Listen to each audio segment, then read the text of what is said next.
Super गॉडवीर season 1 episode 40 the birth of first human god arc part 13।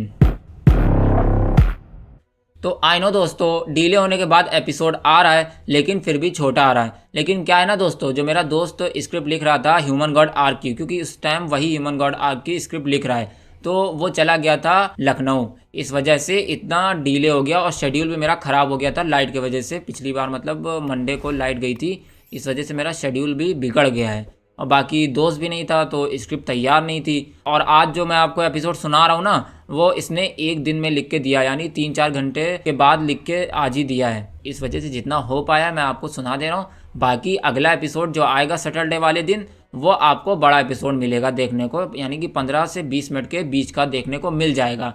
ठीक है, बाकी बकबक बहुत हो गई है, इसलिए इंट्रो शुरू करते हैं और फिर उसके बाद स्टोरी शुरू करते हैं। तो दोस्तों, सुपर गॉडवीर स्टोरी के birth of first human god arc का वाला एपिसोड सुनने से पहले अगर आपने पिछला एपिसोड नहीं सुना है तो सुन लीजिए, क्योंकि पुराने एपिसोड सुने बिना आपको ये स्टोरी समझ नहीं आएगी। और हाँ, अगर अभी तक आपने चैनल को सब्सक्राइब नहीं किया तो कर लीजिए, जिससे आप लेटेस्ट एपिसोड सबसे पहले सुन पाओ। और हाँ, आप सब लोग मेरे टेलीग्राम चैनल RJK FM को भी सब्सक्राइब कर लो, जिससे आप मुझसे कभी भी और कहीं भी स्टोरी को लेकर बात कर पाओ। ओके ठीक है दोस्तों, चलो अब ज़्यादा टाइम वेस्ट ना करते हुए वीडियो को शुरू करते हैं। Let's begin.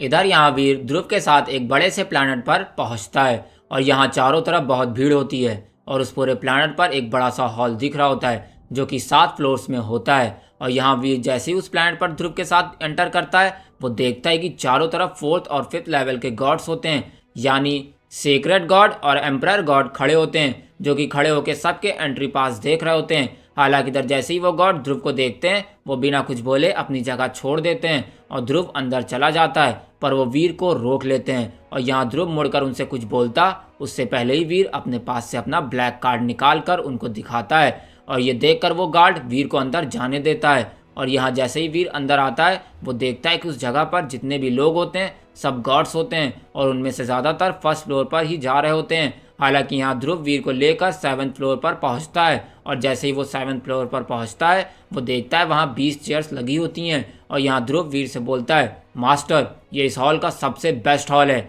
यहाँ जो चीज़ भी नीलामी के लिए आती है वो सबसे पहले यहाँ दिखाई जाती है और फिर वो नीचे की तरफ जाती है, अगर वो यहाँ से बचती है तो। ध्रुव बोलता है और यहाँ ये सुनकर वीर उन चेयर की तरफ देखता है तो ध्रुव उससे बोलता है, मास्टर ये हॉल बस टॉप 10 क्लेन्स के लिए बनाया गया है और यहाँ हर क्लेन से 2 लोग आ सकते हैं। ध्रुव कहता है और यहाँ ये बोलकर ध्रुव उन चेयर में से सबसे आगे रखी चेयर पर बैठ जाता है, जहाँ उसके साथ वीर भी बैठ जाता है। और फिर तभी पीछे से कदमों की आवाज़ आती है और वहाँ कुछ और लोग आने लगते हैं, जो कि धीरे धीरे आकर अपनी चेयर पर बैठ रहे होते हैं। और फिर यहाँ कुछ देर इंतज़ार करने के बाद वो ऑक्शन स्टार्ट हो जाता है और वहाँ ट्रेजर और कुछ क्रिस्टल्स आना शुरू हो जाते हैं। और फिर ध्रुव उन ऑक्शन से 7 म्यूटेड क्रिस्टल्स और कुछ हाफ गॉड और गॉड लेवल क्रिस्टल खरीद लेता है और वीर को उस ऑक्शन में से बस एक जीन क्रिस्टल जो कि डेविल पावर का था वो उसको मिलता है और एक डेविल का हाफ गॉड क्रिस्टल भी खरीदता है। और हाँ, वीर ये दोनों क्रिस्टल्स म्यू के लिए खरीदता है, क्योंकि म्यू के पास भी अब डेविल फ्लेम होती है, जिससे वो डेविल क्रिस्टल को एब्जॉर्ब करके अपनी पावर बढ़ा सकती है। हालांकि यहाँ वीर उस हॉल में 5 घंटे बैठा रहता है, पर उसको वहाँ कोई काम का ट्रेजर नहीं दिखता, इसलिए वीर उस ट्रेजर हॉल से वापस रहेजा मैंशन के बेसमेंट में जाता है और वो उन दोनों ट्रेजर को म्यू को बुला के उसके सामने रख देता है। हालांकि म्यू उनको एब्जॉर्ब नहीं करती और यहाँ ये देखकर वीर सोचता है, ये क्या है, म्यू इसको एब्जॉर्ब क्यों नहीं कर रही है, शायद से ये इसके एलिमेंट से मैच नहीं होता है, इसका मतलब मेरे इतने सारे जीन कॉइन वेस्ट हो गए। वीर म्यू को देखते हुए कहता है। और इधर वहीं म्यू क्रिस्टल्स को देखने के बाद वीर के पास जाकर उसकी गोद में बैठकर अपना मुंह वीर के हाथ पर रगड़ने लगती है।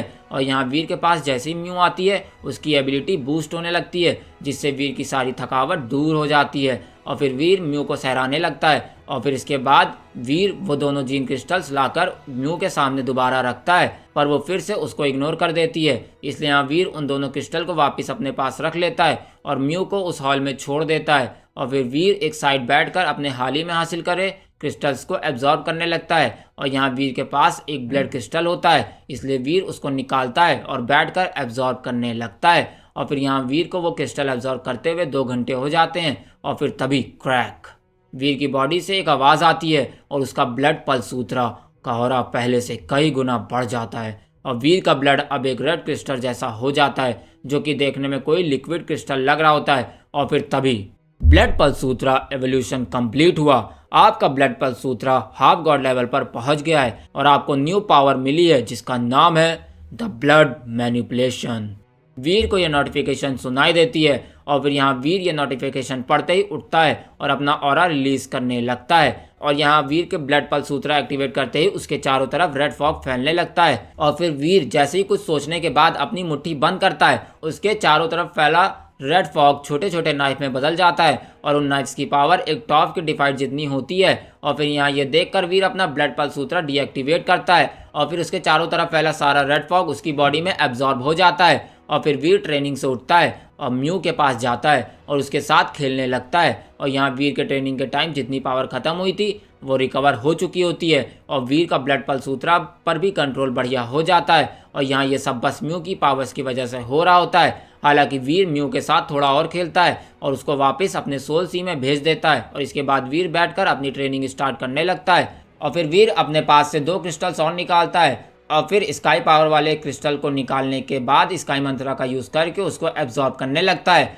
और फिर यहाँ वीर को ट्रेनिंग करते करते 4 घंटे बीत जाते हैं और फिर तभी क्रैक, वीर की बॉडी से इन्फिनाइट पावर निकलने लगती है और वो प्लैनेट जहाँ पर वीर था वो भी कांपने लगता है। इसलिए वीर अपनी आंखें खोलता है और अपना ऑरा कंट्रोल करता है और फिर वो अपना स्टेटस चेक करता है। और फिर skill sky Mantra, power level half God, total course 10, active course 3, new power name the sky course.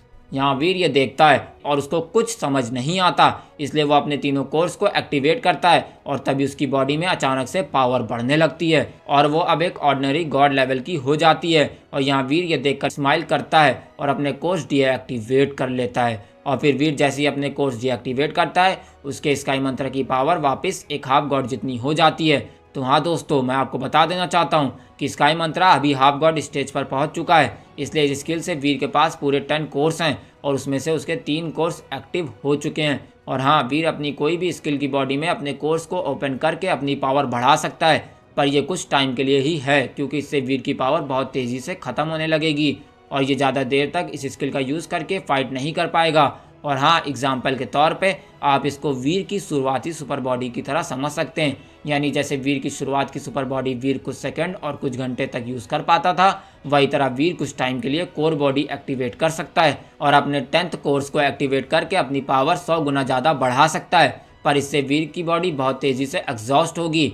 Okay, I hope आप लोग समझ गए होंगे। इसलिए हम अब स्टोरी पर आते हैं। तो इधर यहाँ वीर दोबारा बैठकर ट्रेनिंग करने लगता है, इसलिए वीर अपने पास से तीसरा क्रिस्टल भी निकाल लेता है और फिर वीर उसको एब्जॉर्ब करने लगता है। और हाँ, इस क्रिस्टल की पावर 3rd लेवल गॉड यानी म्यूटेंट गॉड जितनी होती है, जिसको एब्जॉर्ब करने में वीर को 3 घंटे और लग जाते हैं। और फिर वीर अपनी आंखें खोलता है और अपना स्टेटस देखता है और फिर वीर देखता है कि उसका स्काई मंत्रा हाफ गॉड लेवल पर होता है, पर वीर के अब पूरे 10 कोर्स एक्टिवेट हो चुके होते हैं। इसलिए देखकर वीर अपने सारे के सारे 10 कोर्स को ओपन कर लेता है, जिससे उसकी पावर अब एक 3rd लेवल के गॉड के टॉप जितनी हो चुकी होती है और वो अब अपने 10 कोर्स को एक्टिवेट करके उनकी पावर को 1 मिनट तक के लिए यूज कर सकता है और 1 मिनट में लड़ाई का रुख बदल सकता है। इसलिए यहाँ वीर अपनी ये पावर देखकर बहुत एक्साइटेड होता है और अपनी पावर का यूज करके अपने पास में रखे एक पत्थर पर बस अपनी उंगली से उसको हल्का सा मारता है, जिससे वो पत्थर एक झटके में चकनाचूर हो जाता है। और ये देख के वीर की खुशी का ठिकाना नहीं रहता है। हालांकि वो तुरंत अपनी कोर बॉडी को डीएक्टिवेट करता है। हालांकि अब तक वीर की अच्छी खासी एनर्जी एब्जॉर्ब हो चुकी होती है, इसलिए वीर ये देखकर म्यू को बुलाता है और उसको सहराने लगता है। और यहाँ म्यू की ब्लैक फ्लेम वीर की बॉडी में फैल जाती है और वीर की खर्च की हुई एनर्जी को रिकवर करने लगती है। और फिर यहाँ वीर को अपनी सारी पावर को रिकवर करने में 15 मिनट लग जाते हैं। इसलिए फिर वीर अपने बेड पर जाकर आराम करने लगता है और सो जाता है। और फिर अगले दिन वीर की आँख खुलती है तो वो देखता है कि ध्रुव उसके पास ही खड़ा है। हालांकि वीर को यह पहले ही पता चल गया था, जब ध्रुव आया था तभी उसको ये पता चल गया था कि कोई उसके पास आया है और उसको ये भी सेंस हो गया था कि वो ध्रुवी है, क्योंकि अब तक प्रोफेसर मंत्रा है वो इतना हाई लेवल का हो गया है कि अगर वीर सो भी रहा होगा तो उसको पता चल जाएगा कि मतलब कौन उसके आसपास आ रहा है कौन नहीं आ रहा है, यानी मतलब दुश्मन है कि दोस्त है, ये उसको पता चल जाता है। ठीक है ना। हालांकि इधर वहीं ध्रुव वीर को उठता देख बोलता है, मास्टर आप उठ गए, मैं आपको उठाने ही वाला था। यहाँ ध्रुव की ये बात सुनकर वीर बोलता है, क्या हुआ, कोई प्रॉब्लम हो गई है क्या? यहाँ वीर की ये बात सुनकर ध्रुव बोलता है, मास्टर कोई प्रॉब्लम नहीं हुई है, आज 4th डे ऑक्शन स्टार्ट होने वाला है, क्या आप भूल गए थे? ध्रुव कहता है वीर से, और यहाँ ध्रुव की ये बात सुनकर वीर बोलता है, अरे हाँ चलो चलते हैं। वीर बोलता है, और वीर की ये बात सुनकर ध्रुव बोलता है, मास्टर जाने से पहले ये देख लीजिए, ये आज के दिन नीलाम होने वाले सभी ट्रेजर्स की लिस्ट है। यहाँ ये बोलकर ध्रुव वीर को एक स्क्रोल पकड़ा देता है, और यहाँ वीर वो स्क्रोल खोलकर देखता है जिसमें टोटल 100 आइटम होते हैं, जो कि सभी के सभी गॉड लेवल के ट्रेजर होते हैं। इसलिए यहाँ वीर इतने गॉड लेवल ट्रेजर देखकर बोलता है, क्या जीन यूनिवर्स में गॉड लेवल ट्रेजर की वैल्यू कम हो गई है, जो कि इतने सारे गॉड लेवल के ट्रेजर्स नीलाम होने के लिए आए हैं? वीर कहता है, और यहाँ वीर की बात सुनकर ध्रुव स्माइल करता है और बोलता है, मास्टर आपके टाइम पर जीन यूनिवर्स के सबसे रेयर ट्रेजर गॉड लेवल के होते थे, इसलिए इनको कोई भी क्लेन अपने पास ही रखता था।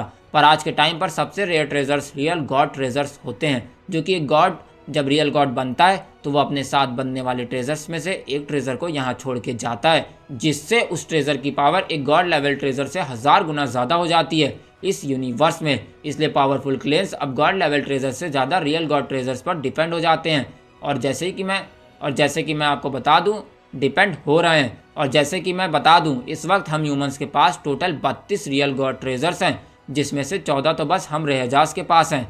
ध्रुव बोलता है, और यहाँ ये बात सुनकर वीर बोलता है, क्या इसका मतलब रहजा फैमिली से 14 रियल गॉड बनने में कामयाब हुए थे?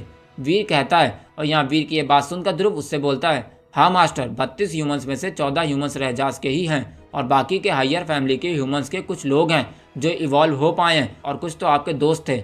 ध्रुव बोलता है, और यहाँ वीर ये बात सुनकर बोलता है, पर मैंने तो बेसमेंट में कुछ ही स्टैचूज देखे थे। वीर बोलता है, और यहाँ वीर की बात सुनकर ध्रुव बोलता है, मास्टर बेसमेंट के वो स्टैचूज रहजा क्लेन के लीडर्स के हैं, जो कि आगे जाकर ह्यूमंस के लीडर भी बने थे, इसलिए वहाँ बेसमेंट में आपको कम ही स्टैचूज देखने को मिले थे।